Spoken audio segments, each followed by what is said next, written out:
Hey photographers! With a lineup that already includes fast primes at 16mm and 23mm, I wasn't sure what specific need Fujifilm wanted to address with this new XF18mm F1.4.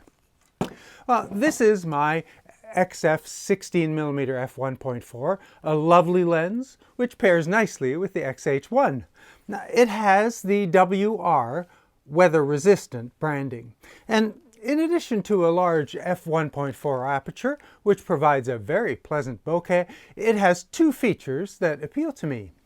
The marked and detinted aperture ring sets and displays the aperture, making adjustments easy, and verification of the current setting simple. And then there's an A position, which lets the camera set the aperture automatically, but it does sometimes slip to the auto setting accidentally.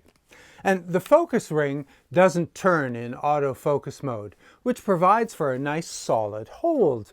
But when the ring is pulled back, the clutch engages manual focus, also with a marked ring.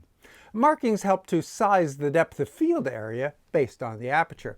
Now, I enjoy using the XF16 1.4, so it might be hard to convince me that I also need the XF18. Fujifilm sent over the review copy with the X Pro 3, released in November 2019. Now, I hadn't seen the X Pro 3 since I reviewed it. The latest firmware was released in February 2021 with no significant improvements. It has a weather-sealed magnesium body with a very specific design sense. But to my eye, it seems classy and elegant, containing both modern and retro elements. It's stylish in an understated way, with a very functional control set, although the grips are slightly small. The shutter duration dial with the ISO inset appeals to my nostalgic memory of film cameras. And then the display on the back has the current film simulation and ISO.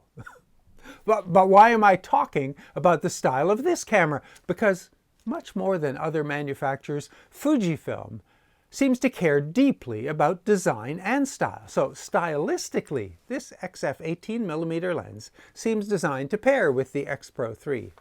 They're clearly made for each other. Now, it is, of course, a standard X-mount lens, so functionally it pairs with all interchangeable lens X-mount cameras. Now, I particularly like that my fingers fall perfectly on the nice wide focus ring, providing a solid two-hand grip and a good hold for manual focusing. The weight is nicely balanced, and like the X Pro 3, this lens is weather resistant with the WR designation. Both camera and lens are rated to -10 Celsius. But before I rattle off more specs, let me show you some photos I took on this overcast spring morning in Toronto. Fire hydrants and lifeguard rings seem to be popping out this spring. These are straight out of camera JPEGs, mostly with the classic film simulation. D-range priority auto, color chrome, and chrome blue setting strong. Now, of course, some with acros. There's something here that encourages my monochromatic instincts. With deep range priority on a low contrast day, the muted tone is very intriguing. So I'm a big picture wide angle fan, so right away I'm pleased with the results. The crop view of the lens on the Fujifilm's APS-C X-Trans sensor is equivalent to 27mm relative to a full 35mm frame. In other words, the angle of view is 76 degrees compared to 83 on the 16mm. And the focus is fast and reliable. Some of these fast reaction shots could have easily been missed. One of the advantages of a wide angle is the larger background perspective, particularly at the closest focus distance. No matter how close I am and how physically large the object is, it's still in its place. Wide open close-ups yield excellent bokeh, letting the background frame the image. The focus field is very small, which really helps the focused object stand out. The effect contextualizes in a way that a longer focal distance with its smaller background can't. The results are straight and square. There are no wide-angle distortion effects. It's not evident in all images, but there is some vignetting on the left and right sides. Now, I closed the aperture to take some scherp photos, pixel peeping the corners at 200%. Detail remains sharp. I don't see any chromatic aberration. The XF18 is relatively light, 370 grams, about the same as the 16mm 1.4, slightly heavier than the 300-gram 23mm 1.4. And the linear focus motor, that's the LM in the name, is quick and nearly inaudible. The 16mm doesn't share that designation, but it's equally quiet. The 16mm sometimes pulses twice when the shutter is pressed. The 18mm only once. Its minimum focus is 20 centimeters. Then I found that to be nice and close, providing detailed images of even small spring blooms and blossoms.